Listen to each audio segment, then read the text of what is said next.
The MacVoices live panel continues our examination of Apple Vision Pro. This is MacVoices. MacVoices is supported by Take Control Books, one of the very best sources of clear, concise information on not only Apple's various operating systems, but also key Apple and third-party utilities and more. Visit TakeControlBooks.com and start your library today. Dave, Brian, questions for anyone? Yeah. You guys haven't brought up, a lot of people have been talking about the fact of being able to immerse yourself with your Mac when you're doing for productivity. You're typing, you'll be able to interact and get yourself a nice big screen. I'm looking at a MacBook Air right now on a small screen, but have you had that experience that either one of you using it with your Mac, and how big of a screen you can get? Yeah, I tried to put myself in as much as I could, and I probably am on about 6 hours a day on and off over the last couple of days with it, with really a little fatigue, even head fatigue. But one of the things I wanted to do was get the Mac and open it up. And again, it is the idea that you can just kind of grab the screen and put it anywhere. You can stretch it and make it big. I will tell you, and I have lists of pros, mis, and nas. And the na is the keyboard that comes with this thing. Yeah, It's not only bad, but you're trying to use your eye to hit a key, and my eyes can move faster than my fingers can click. You have to get that in a sequence with a certain amount of delay. Otherwise, you wind up typing jibberjash. That's what I type anyway. Yeah, well, today I hooked up a Bluetooth keyboard with it, one of the Mac keyboards that I have, and it is really cool when you have the keyboard with it, because you can see it, but you can see the keyboard and you can look through it and see the keyboard. But what happens also is you get a little bar that as you're typing stuff, it comes up there. So you got this confirmation, and it also comes up on whatever document you're working on. So the keyboard is the keyboard that comes with it, not worth it, is one of the downsides of it, but it does sync really well with Bluetooth keyboards. The idea of having multiple screens open, tabs, separating the tabs out and moving them into your field of view. As Eric was saying, a lot of the complaint is it looks like you're looking through binoculars. But the thing is, you can move your head completely around the room and pick up wherever you've left stuff. So you kind of, I've lost, I have little concern for that in terms of how tight the field of vision is with it. And people are constantly making comparisons to Meta. That's a whole nother series of problems, because they're two different products. This is an operating system, a useful operating system with apps for productivity. So yeah, David, I found the switching over to Mac is and the screen. What I've heard conflicting results or conflicting information on that, and I'm following a Discord group, but where people are trying to give feedback. Originally, they said you can only do it with M1 or Apple Silicon Macs, but then I've heard some people saying no, you can do it with non-Silicon Macs too. Older It Macs. works with Intel Macs, but you can only do a 3K display instead of 4K display. Okay. There's some limitations. Yeah, I heard that today, that the confusion, but also that it will work with it. It's just not going to be quite as good an experience. I'm going to guess that the number of the Venn diagram of people that will buy a $4,000 Apple device and people that still have Intel Macs, probably not much intersection. Right. Well, that leaves my Performa 410 right out. Eric, were you raising your hand to say something, or did you just look at Well, your hand? I'm one of those people that has an Intel iMac. And I wasn't able to get it to connect today. It's supposed to, didn't work. It connected right away with my laptop. Who knows? Maybe I just need to reboot my iMac. I'll try again tomorrow. But it is very nice, especially if you're in a spot where there just is there's not room to put a large display. In a small desk or a cubby or whatever it is, you can pull a large display, slap it up there, and have it right in front of your laptop, even though it's like bookshelves and a bunch of other stuff that you wouldn't normally be able to get a display in that spot. It works if you're sitting in the hallway working on a printer or in another building, trying to catch up on email or whatever. You put a virtual display, pop it right up there, and it's like being on your home large screen. It's really nice. The only thing is you don't get two displays, you get one. So as long as your reference material is, like coming up in a browser, you can do the Vision Pro browser off to the side and put that in multiple windows, but you get one computer window. Yeah, that last thing you just said, I was going to bring up. I saw an online post where somebody, they had their Mac, but then they had a Slack window on the side, and I guess there's a Vision Pro Slack app, and they had some Safari windows, and maybe a calendar. So, you would only need to use the Mac for things that are Mac only. Like a lot of developers, maybe that would just be Xcode, but you could have your email and your web browsing and your calendar and your Slack and your messages. All that stuff could be native. Because I had been thinking, a disadvantage is you do the Mac, but it's all in one. You don't get it. All the native features for apps on the Mac. You just get this one window of sort of like screen sharing. But if there's just a handful of things like maybe Xcode that you're really using, and all these other things, you have iOS versions or Vision Pro native versions. That's going to make it a lot more flexible. I got a question from a guy who said, well, I work in a 6x10 office. How can I possibly use this? And I work in a small office myself here. And so I tested it out. And the thing is, the screen is as big as close as you bring it to you. So it's all relative. And you can place them all around the room. You can layer them if you want to. So you don't have to be in the large rooms that you see people using them on in the videos and things like that. They work fine. Lighting is better in larger rooms. There's lots of reasons to enjoy larger rooms, but they work fine in smaller offices because the screen size is all relative to how close you're placing it and how big you're stretching it wherever you are. And Jason Snell said that he was able, even not using what do they call it when you're fully immersed, that he was able to put windows behind walls and that worked. Behind physical walls. So he wasn't limited by the physical space. If he pushed it through the wall, the Vision Pro was smart enough to, he sees the window and not the wall. So Marty, clarify, or Eric, or both of you, clarify for me a little bit, because I'm sort of taking what Eric said about with the zoom image, moving it away, and then pulling it back farther. So Marty, from what you just said, could you take a document and push it away from you so that if not physically, but visually, it is in a smaller window, but then increase the size of the font in that window to make it more visible? Did that make sense? I think if you were going to do that, you'd have to do it within the app to make the font size more visible. Eric? Oh, yeah, absolutely. But I mean, I guess I'm thinking. Are you thinking about making windows smaller so that they take up less room and then expand them back out again, or? Yeah, or just if I wanted something open for reference, but it didn't need to be a lot. Just let's just say a recipe. Okay, I'm really reaching there, but so I only have 5 ingredients.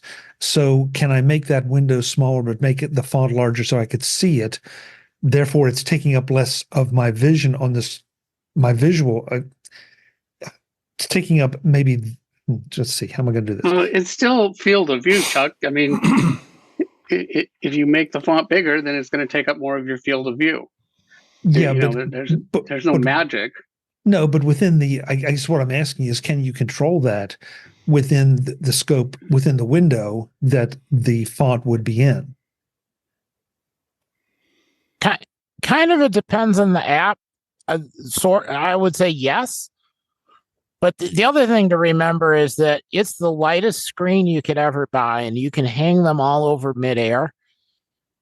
So it's easier to get the screen kind of wherever you want it, the size that you want it, and just put it, off to the right or off to the left, or stack one behind another one, and then just put the part you need to read, in a spot between the virtual windows, or just hidden just a little bit underneath, because you can still stack windows.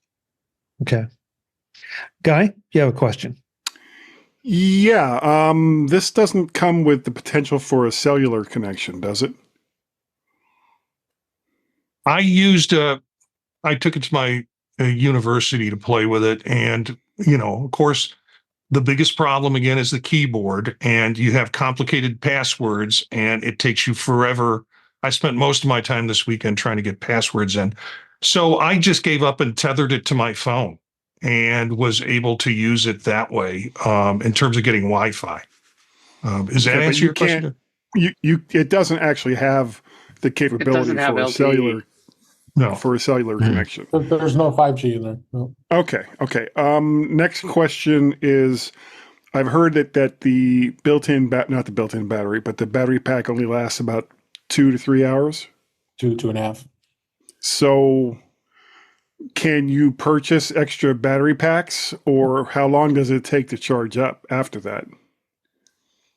I purchased one even before I got the headset. So I have two because I knew I was flying to Portland this weekend. So yeah, you can purchase multiple ones. Yeah. But you have to reboot to change, right. change the battery. Because there's no internal power in it.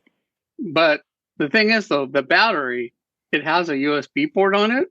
So you can plug it into power and, run it longer.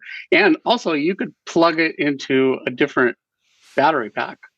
So you could chain, a regular larger, USB battery pack, which seems to me like, I don't have one of these devices, but that seems like the way to go, because then you could change it all you want and without having to reboot it.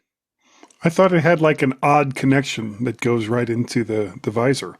Yeah, but it also has a USB. Lightning part That's 2. how you No, you plug the battery it comes with into it, and then you plug USB-C into that battery for charging or powering. Right. So you could. That's how you power it off the wall. Is you plug a USB-C charger into the battery, which is then plugged into the device. But you could plug another USB-C battery. There's tons of USB-C batteries that are available. Yeah, but for powering your Mac what's the power draw on it? Will those external battery packs be able to provide enough power? Well, you'd want to probably get one of the kind that would run a laptop. You don't get a little tiny one for your phone. Okay. That's what I got. Think in terms of something that would support like a MacBook Air. Okay. If you have a higher power charger, like a 100-watt charger, the battery charges faster. I think what does it ship with? A 30 or something? 30 smaller charger. Okay, well that's not a whole lot. But if you use a higher wattage one, it's faster. Yeah. Well, what about have either one of you tried any of the accessibility features? I haven't. Yeah, today I was. Oh, go ahead. Sorry. No, I haven't. Oh, Today, we were trying to do the work with one eye because the coworker I'm trying to convince to invest in this doesn't have stereo vision. So if she gets, I know what that's stereo, yeah. So if she gets stereo, 3D video or whatever, one of her eyes tries to make it not work, so it just keeps moving, which caused targeting in a visual targeted interface to be really, really, really difficult. So there is a setting to say use both eyes, use left eye, use right eye, and you can select that. However, if you put the thing in guest mode to loan it to somebody else, that setting doesn't appear to be something you can change. So it might be something where I just need to set it up, change it before putting it into guest mode, and then it would work. So we didn't get a chance to fully try it. We'll go back later this week, and I'll finish testing with that. So the settings were there. I can't tell you how well they worked yet.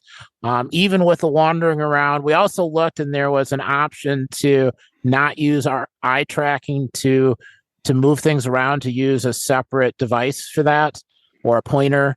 But we ran out of time before we could finish trying to turn all that on. So, but it's definitely on our list of something I'm testing. Yeah, because for a lot of people, myself included, with monocular vision, it's something like this. It almost seems like it's twice of the device that you really need, because I couldn't use the entire right side of it anyway. Okay, thank you. And for the person that has the eye issue, panoramic pictures was the thing. That was the feature she liked. Nothing else on it interested her, but being able to stand and then rotate around one way or the other and see a panoramic vista, that made a big difference. Eric, I wanted to follow up with one thing you mentioned before, and we skipped over it. You say this is right now you're using your laptop. Which laptop are you, since you couldn't connect it to your Intel? It was a 14-inch M1 Max. Okay. Brian, you're up. Hey, thanks. I had a couple of questions. One, I noticed there were some apps that were advertised as that didn't ship immediately. I think in particular, YouTube and Netflix came to mind. And I think they had to run in the browser. Just wondering if either of you had any experience with watching either, I guess, YouTube or Netflix in the browser experience, and if it was still of good quality and enjoyable. I jumped on and got Juno, which is a app created by Christian Selig, who did Apollo before Reddit changed the API stuff. And he put that out pretty quickly. I think there are some problems with it, and people have reported it's a wrapper for YouTube, essentially. And I have logged in, and it runs, for me, the limited time I've used it, it runs pretty well. But I'm following a Discord chat where people are, and Reddit, I think, where people are talking about the problems with the app.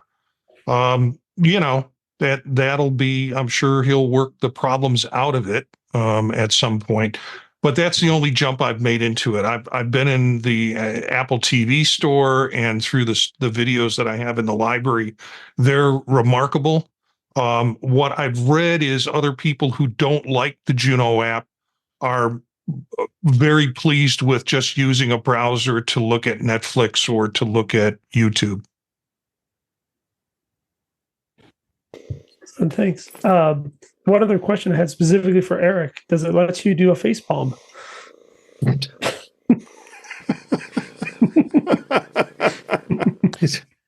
Yeah, it's nothing. Now, I did notice if you take a drink or you cover your mouth and nose, it blurs the area. So for anyone who wants to try to pretend to pick their nose on camera, you can't do it. See? Man, that was like my number one use case. That looks like you're picking your nose. So, Guy, that means That means looks you can- worse than that looks worse than So if if you we try to could do see a face palm, it doesn't look like it. Yeah. Or flipping me off and it got blurred out. Yeah, yeah. Yeah, that's what he was. It just always kind of doing. blurs. Thanks. I guess I can do it from a distance. There you Yeah. go. Yeah, there you go. There you go. It's a transparent face palm. I've never seen that before. I The love it. real problem is trying to drink coffee when you have the headset on, because it just goes right over your nose in a coffee mug, and that can get, you got to be careful, like you're trying to sip it out of the bottom. Glass Yeah. straws. Yeah. Hands Yeah. work. Now, Eric, when you've dropped out a couple times and we see your real picture, I haven't been able to really catch it. Are you? I'll ask both of you to talk a little bit about the audio. Are you using AirPods? No. Nope. Okay. Is it gone again? No. The thing, he's showing that he's not wearing He's AirPods. showing us that he's not. Oh, yeah. A Yeah. thing about AirPods is with traveling with these, because I'm planning on traveling with it on a plane, and there were a couple of comments. One was the audio is really good without having to use use AirPods or separate listening devices. However, on a plane, it doesn't quite drown out the engine noise. And the problem with that is if you turn it up loud enough, everybody around you is going to listen to the movie with you. So they're recommending get some noise cancellation headphones or AirPod 2s that will do that fairly well. The other thing is apparently you need some existing light around you. So if they close all the curtains and turn off all the lights on a flight, you still kind of have to have your reading light on in order to be able to have some sort of depth. And some folks were complaining about that. Oh, great. Now the lights are going to be on. Well, people have the lights on to read. So why not have the lights on for the headset? So Try it again. and be very careful about what movies you watch if it's going to be bleed out. Yeah. yeah. Now, again, Eric, I'm trying to look at your picture and see your real picture right now. I mean, obviously, Apple wants you to use AirPods. Is it realistic to say that you could try to use like the Bose Quiet Comfort or some other over ear or ear cup noise canceling headphones? So Eric apparently is prepared for my question and is getting things out right now. It's an excellent question. I had not answered it yet. However, and I will say all the advertising with a single loop band is only because the single loop band looks good, not because you can use it for any length of time. I would highly recommend, unless you have an excellent hairdo, go with the straps. They may not look as good, but they feel so much better. There's no pressure on the face. It's much, much more comfortable.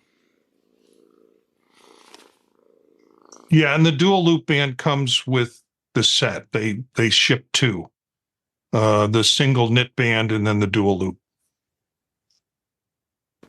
Okay, That looks like it actually works. Yeah, it seemed to work. Yeah. Okay. Good. That's good to know. I mean, because there was so much discussion about buying yet another pair of AirPods or the latest version, or would they be required? I think Ken Ray said yesterday or today on his show that he didn't find that he didn't have the current version of AirPods, the most current version, but they were just fine. So, but it looks like you don't even necessarily have to have those at this point. Yeah, I heard AirPods 2, and then there's the AirPods 2 with the USB charging case, and they said that is actually the best option, but AirPods 2 will work fine. I can continue with questions. Dave, anything? Mark, anything you want to specifically ask, or if not, I'll roll with mine. No, go for it. Okay, so I'll turn my question around. Have either of you used it for work? Yes. Yes. And what was Yeah. that? Again, for me, it's like sorting through stuff when I'm sitting there in the morning before I have to get in my car and go to work. But I use it for organizing stuff. I just got the keyboard, so I haven't done a lot of writing with it, but that might be next. And Marty, how is it? Is it better? Is it better or worse than using an iPad, a Mac, or an iPhone, or is it just different? It's different. And again, it's hard because I'm still on that learning curve. It's hard for me to say it's better or worse because I haven't accommodated to the new device yet to then be able to make a strong comparison on it yet. But I was thrilled when I got the keyboard hooked up today and saw, okay, this is really going to work it can work as a writing device for me. So, and Eric, the same questions. We still have controversy back and forth on whether you can do work with an iPad. So I don't think that's a controversy at all. You can. Yeah. Well, there's people both ways on that 14 years later. So a couple of things.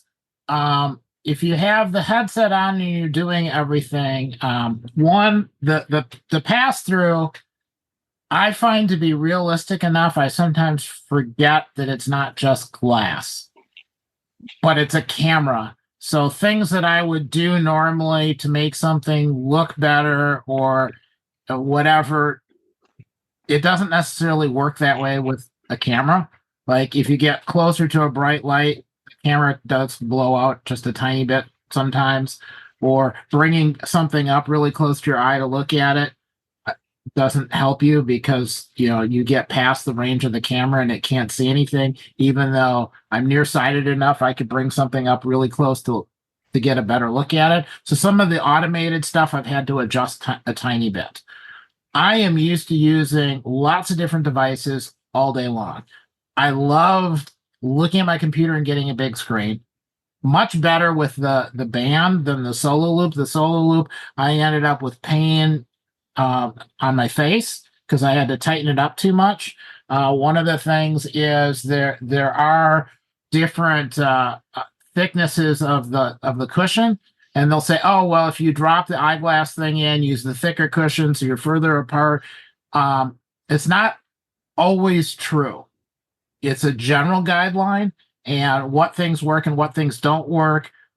Even when I asked people at the Apple store, they said, yeah, we try one thing, and if the combination you get doesn't work, you bring it back in, they'll swap it out with a different one because it's a general guideline, but it's not 100%.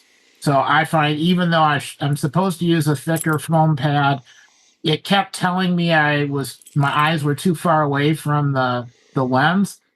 And so I kept tightening it, and then I had more pain in my cheeks. I just switched to the thinner pad, and I could loosen everything back up. And then when I switched to these other straps, basically it just sets on my head. It doesn't have to be tight. And then it's super comfortable. It's like wearing a hat, and it's balanced well enough that it doesn't feel like it's pulling down on my face. So I could use this for 2-3 hours without really noticing. Other people might notice and comment, but I didn't notice it. The place where I noticed was bringing my phone up and then going to look for something. I'm used to Face ID automatically unlocking my phone when I look at it and swipe. And if you're wearing everything covering your face, it doesn't unlock. Luckily, you can tell it to use your watch to unlock the phone. So I switched it out so that when I'm wearing an unlocked watch, my phone automatically unlocks. Then I bring the phone up to go do something, swipe up, and it just unlocks just using so it feels kind of the same. I haven't looked yet to see if there's a setting for the iPad to let you do it there too, because I keep typing in my code to log in on my iPad. But that right now, that's the only annoyance.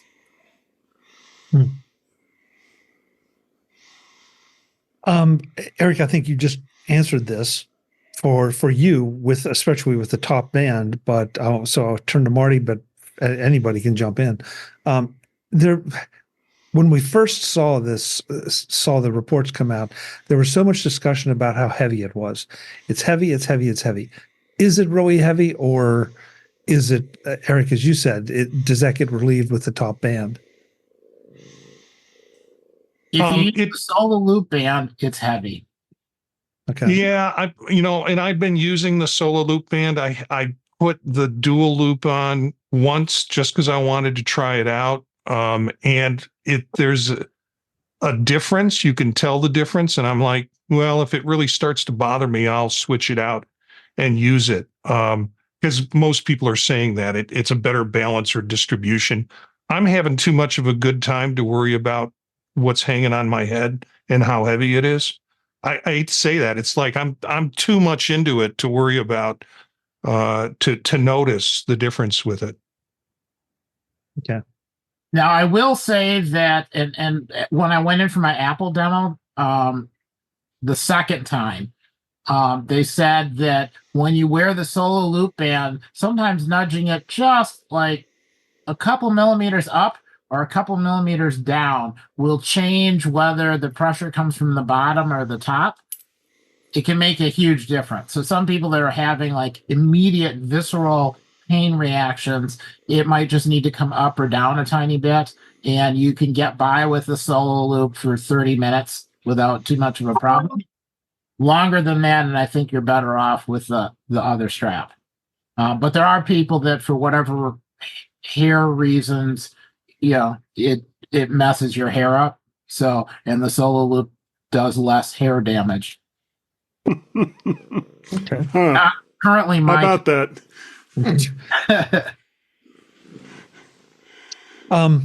Brian, next question.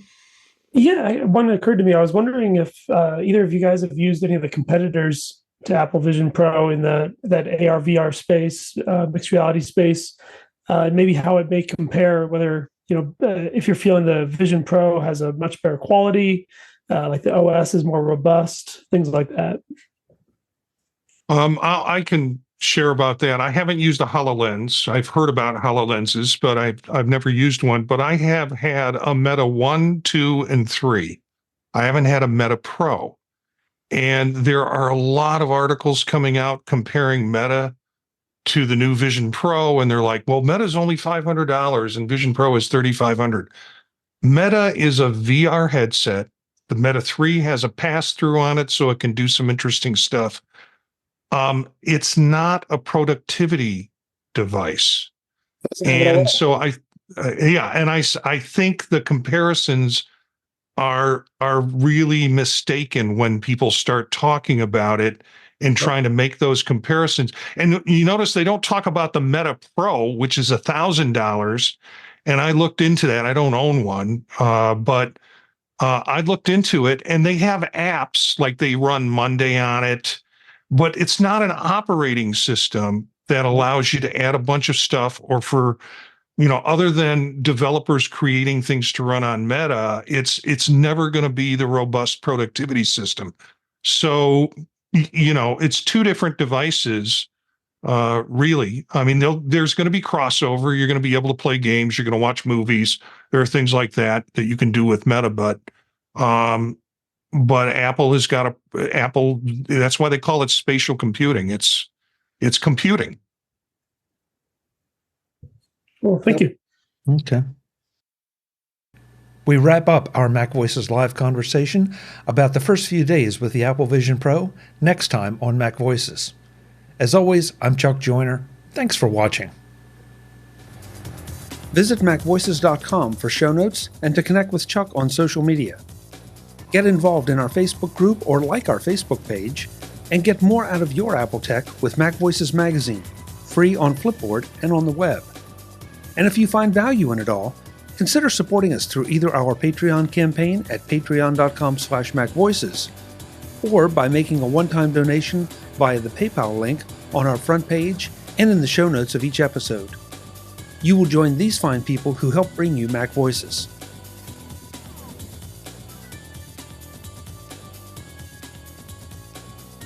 Advertising handled by Backbeat Media at backbeatmedia.com. Bandwidth provided by CacheFly at cachefly.com.